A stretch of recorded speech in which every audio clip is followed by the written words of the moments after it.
साहेब जी, मेरे सभी भाइयों बहनों बेटा बेटी माता पिता को भक्तिमती की सत साहेब जी। तो आज हम सुनेंगे संत रामपाल जी महाराज के सत्संग में गुरु जी हमें बताते हैं कि ये आज जो समाज में साइंस तरक्की कर रहा है, ये भी कबीर परमात्मा का दिया हुआ दिमाग है। और कबीर परमात्मा ने अपनी प्यारी आत्माओं को अपने पास बुलाने के लिए ये सारे इंस्ट्रूमेंट बनाए हैं, जिनके कारण काफ़ी सारे पशु पक्षियों पर भी इनका असर हो रहा। और सुनते हैं सभी भाई बहन बेटा बेटी माता पिता मिलजुल करके सत्संग संत रामपाल जी महाराज की सत साहेब जी। और कबीर परमेश्वर जी ये हमें तत्व ज्ञान कराने के लिए, हमारी सतिथि से परिचित कराने के लिए और हमें ये बताने के लिए कि तुम यहाँ के वासी नहीं हो, आप ऐसे लोक में रहा करते थे जहां आपकी जन्म मृत्यु नहीं होती थी, वहां आपकी जरा मरण नहीं था, वहां वृद्ध अवस्था नहीं थी, मृत्यु नहीं होती थी।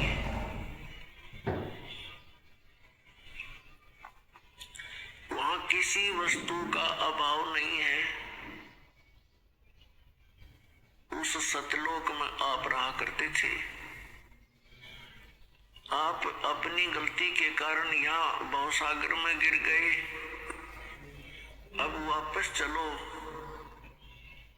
अब जिस लोक में आप रह रहे हो ये लोक अच्छा नहीं है, या कोई प्राणी सुखी नहीं है। यहाँ का भगवान ये परमात्मा नहीं है, ये श्रेष्ठ आत्मा नहीं है। आपके ऊपर कितने कैर टूट रहे हैं, और जिसको तुम परमात्मा कहकर पुकारते रहते हो तुम्हें कोई राहत नहीं मिलती।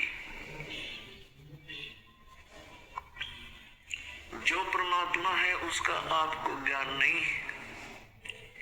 वो परमात्मा कौन है? वो काशी में आए थे कबीर दुल्हा धानक। ये वो परमात्मा है जो सर्व सुखदाई है, सर्व पाप नाशक है, पूर्ण मोक्षदायक है, हम सबके जनक हैं, हम सबके पिता हैं। अपनों का अपनों को ही दुख होता है, अपनी संतान का माता पिता को ही कष्ट होता है यदि उन पर कोई आपत्ति आती है। हम यहाँ घोर कष्ट उठा रहे हैं, हमारे पिता बहुत दुख पा रहे हैं,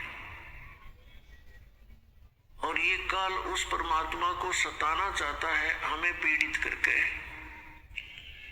पुण्यात्माओं, आपने ये अमर कथा कभी सुनी ही नहीं थी, इसलिए ये बातें ऐसी लगती हैं शीघ्र से स्वीकार्य नहीं होती, क्योंकि आप बच्चे हो और ये ज्ञान उच्च सत्र का है। छोटे बच्चे माता पिता से कुछ वचन सुनते भी हैं तो उनकी बुद्धि ग्रहण नहीं करती शीघ्र से। जिस दिन आपकी या समाप्त हो जाएगी, जैसे छोटे से बच्चे को वो कोई आकर के वस्तु उठा लेता है, जैसे पेन उठा लेता है और पूछता है कि पापा ये क्या है? पिताजी कहता है बेटा पेन है पेन। फिर कहता है फिर कहता पेन है बेटा पेन। वो कहता पेन है ऐसे कहता कहता वो उसको रखकर छोड़ जाता है और खेलने लग जाता है दूसरी वस्तुओं से। वो ये समझ नहीं पा रहा पिताजी कहना क्या चाह रहे हैं कि ये क्या चीज है। पिताजी तो बता ही रहे हैं कि पेन है। तो वो अभी उसकी बुद्धि इतनी बनी नहीं है कि उसको ग्रहण कर ले पिताजी क्या बता रहे हैं। और जब वो थोड़ा सा बड़ा हो जाता है, उसका माइंड विकसित हो जाता है, तो फिर उसको कहते बेटा पेन लाना उठा के। वो दौड़ा जाता है, दौड़ी जाती है बेटी है या बेटा, और उठा के ला के रख देता है। तो ऐसे अभी आप इस ज्ञान को जो दास आपको बार बार सुना रहा है, इसको जल्दी से ग्रहण नहीं कर पाओगे, क्योंकि आप अभी बच्चे हो भक्ति मार्ग में। और जब आपकी यह ऐ मिट जाएगी, आपकी आंखों से आंसू बहा करेंगे कि हम कितने नालायक थे कि तामरे, या सपने में भी सुख को नहीं, जागरण मत होगा कहां से। हमने सुख ढूंढ लिया, सिनेमा देख लिया, गुट्टी ला ली, कार ले ली, कोठी ले ली, अंदर से जो कि तू आग लगी रहती है प्रत्येक प्राणी में। परमात्मा कहते ब्रह्मांड 2100 आग लगी है, और ये कृत्रिमबाजी सब ठगी है। काल ने ठग रखा, तुम्हारे को धोखा दे रखे, लेकिन यह आपका समझ में नहीं आती, क्योंकि भांग गड़ी प्यार रखी इसने। कबीर साहब कहते हैं, कबीर ये माया अटपटी सब गठान अड़ी, और किस किस न समझाऊं या कुएं भांग पड़ी। इस 21 ब्रह्मांड के कुएं में इस काल ने ये अज्ञान रूपी और झूठे, यहाँ लालच लोभ वाली, झूठे सुख वाली भांग प्यार रखी है आपको, और ये नशा घना हो गया। हमें बिल्कुल भी ज्ञान नहीं, इतना जरा सा भी नॉलेज नहीं है अध्यात्म मार्ग का, नहीं तो आम इस अनमोल मनुष्य जीवन को यूं बर्बाद नहीं कर सकते। जैसे आप देख रहे हो, सुपर पावर यूज करने का टाइम। बड़े आदमी हैं, हम बड़ा किसको मानते हैं कि किसी के पास कोई छोटी सी पोस्ट हो, कोई मंत्री बन गया, कोई प्रधानमंत्री, ये कोई सौदा ना है इसका इस भक्ति मार्ग में। ये तो एक गरीब व्यक्ति, निर्धन, रिक्शा चालक, मजदूर, कस्सी, किस्त बजाने वाला, किसान, या और कोई भी शॉपकीपर, मजदूर छोटा सा भी, और वो इस नाम से जुड़ा हुआ है। प्रधानमंत्री, राष्ट्रपति, तो उसके पास भी को नहीं, कुछ भी सांग नहीं है। जब आपका यह ज्ञान समझ में आओगे, कबीर साहब कहते, कबीर सब जग निर्धना धनवंता नहीं कोई, धनवंता सो जानिए जिस पर राम नाम धन होई। तो हम इस धन से परिचित नहीं, हम यहाँ के इस झूठे धन से परिचित हैं, और इसी में अपने शानो शौकत बनाने में लगे रहते हैं। आप देखते हो, माया जोड़ते जोड़ते कोठी बना ली, फैक्ट्री लगा ली, मृत्यु होगी 1 सेकंड में। अब वह फैक्ट्री, वो कोठी उसके के काम आई, वो गधा बन के कुमार के जुड़ गया। ये बातें बच्चों याद रखनी पड़ेगी। क्या बताते हैं परमात्मा के कोट जन्म तन भर मत हो गए, कुछ ना हाथ लगा रे, कुकर सुकर खरबा बोरे, कौआ हंस बगारे। कोटि जन्म तू राजा की, न मिटी न मन की आशा, और भिक्षुक होकर दर दर घूमया, ये मिला नहीं निर्गुण रासा।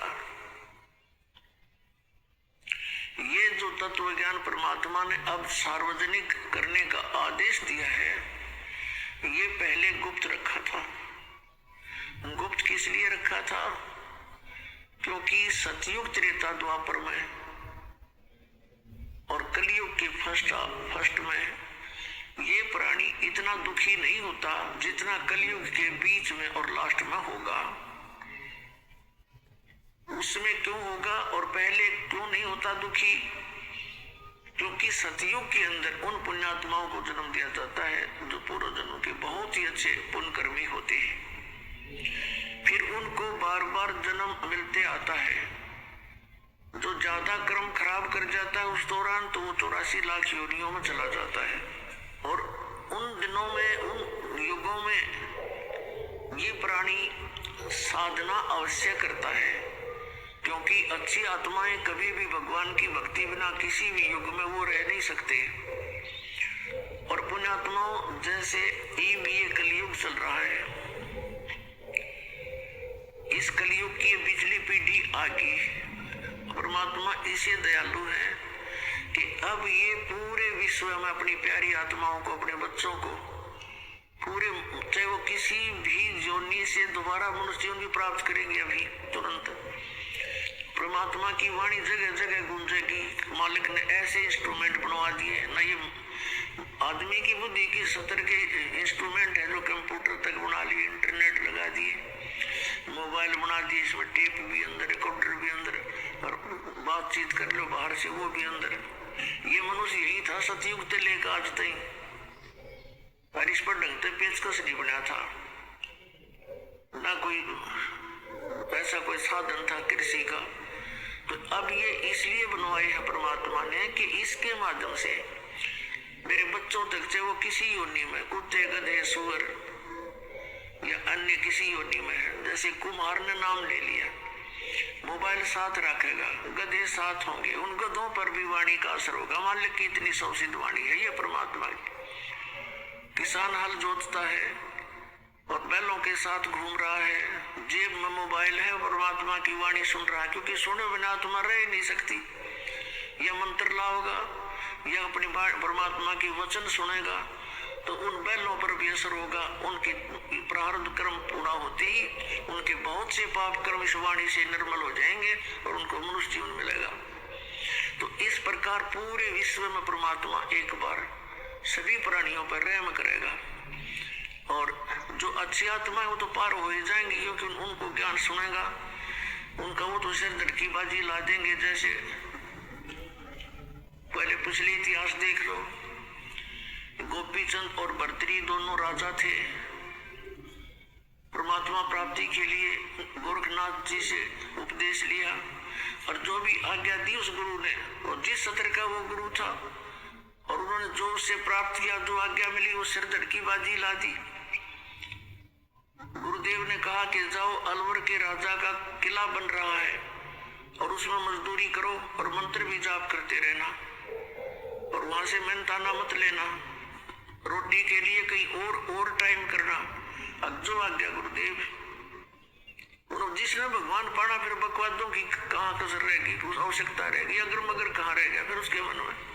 या तो भगवान चाहते नहीं तुम, कोई कहता है जी बीड़ी ना छूटे, कोई नो कहे जी यूं नियम तो मेरे पर ना पुग गए, फिर तो तू ड्रामा कर रही हो भाई। फिर भगवान पाने के लिए तो समर्पित होना पड़ेगा, हरिन महापुरुषों की तरह। लेकिन उन नवो वस्तु की नाम जिन्हें तुमने वो मिलने जा रही है, तो 12 वर्ष तक अलवर के किले में उन्होंने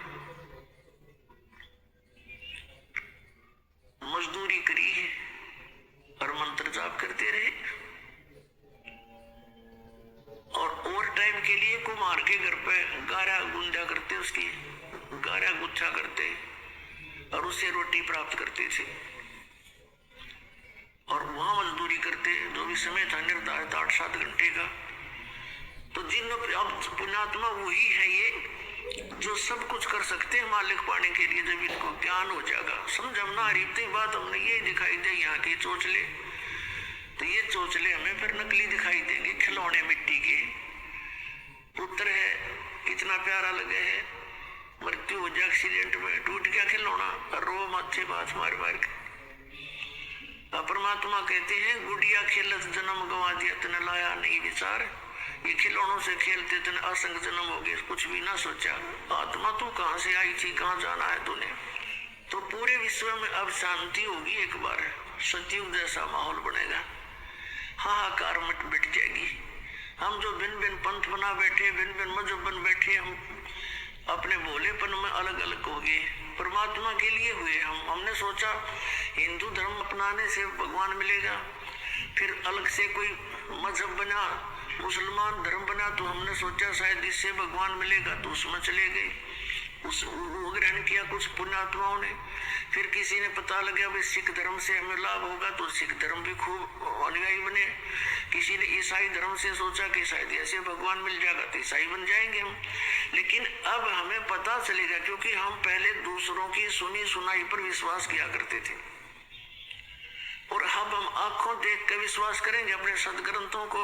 और जिन महापुरुषों ने परमात्मा पाया, उन्होंने जो साधना की और जैसे वो रहे, हमने ऐसे ही करना पड़ेगा, तो हम मोक्ष प्राप्त करेंगे, ना तो फिर केवल कहने की बातें हैं।